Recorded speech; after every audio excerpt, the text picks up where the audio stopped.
টানা দ্বিতীয় শিরোপার জয়ের জন্য রিশাদের ক্যামিওকে টার্নিং পয়েন্ট বলেছেন তামিম ইকবাল। বিপিএলে কেন ফরচুন বরিশাল সেরা ফ্র্যাঞ্চাইজি সেটাও জানিয়েছেন অধিনায়ক। অন্যদিকে দলের সবাইকে কৃতিত্ব দিয়েছেন দলটির চেয়ারম্যান মিজানুর রহমান। কাল চ্যাম্পিয়ন টিম ট্রফি নিয়ে যাবে বরিশালে। শিরোপা ছিল প্রত্যাশিত, তবে জয়ের ধরনটা অপ্রত্যাশিত। চিটাগং কিংসের বিপক্ষে ফরচুন বরিশালের হয়ে বাজি ধরেছিল বেশিরভাগ ভক্ত সমর্থক। রিশাদ হোসেন 2টা ছক্কা না হাঁকালে হাতছাড়া হতে পারত শিরোপা। তামিম পুরো দলকে কৃতিত্ব দিলেন, তবে রিশাদের কথা বললেন আলাদা করে। প্রথমবারের মতো যখন 3-4 হয়ে যায়, so I was feeling good, I was timing it nicely, but yeah, I thought যার অনেকজনের ব্যাপারে অনেক কিছু বলতে পারি, বাট রিশাদের 2টা 6 was the turning point.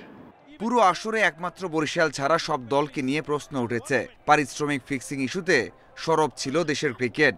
সবকিছুর ঊর্ধ্বে ছিল তামিমের দল। কিভাবে সম্ভব হলো এমন সাফল্য অর্জন করা, জানিয়েছেন তামিম। হ্যাঁ, আমরা বড় টিম করেছি, আমরা we have spent money and all and all, but এই জিনিসটা কিন্তু সবার জন্য ছিল। There are bigger franchises than Borishal who has played the game. Nobody picked them. We picked it because there's 2 reasons. We believe in them. মাঠে তামিম দুর্দান্ত। শেষ ম্যাচেও 29 বলে 54 রানের ঝলমলে ইনিংস। মাঠের বাইরে তামিমকে নিয়ে ফ্র্যাঞ্চাইজির প্রশংসা আরও বেশি। সাথে পুরো দলের বোঝাপড়া নিয়েও দারুণ খুশি দলটির কোচ ও chairman. It's very easy game if you have a player like Tamim Iqbal, Mahmudul Riyad, Mushfiq. যদি আপনার এই ধরনের প্লেয়ার থাকে, আপনার কিচ্ছু করতে হবে না, they will do all the job for you.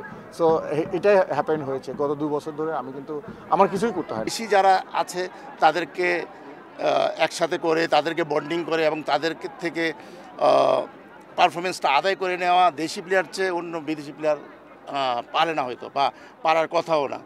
প্রথম শিরোপা জিতে ট্রফি নেওয়া হয়নি বরিশালে। এবার আর দেরি করতে চায় না ম্যানেজমেন্ট।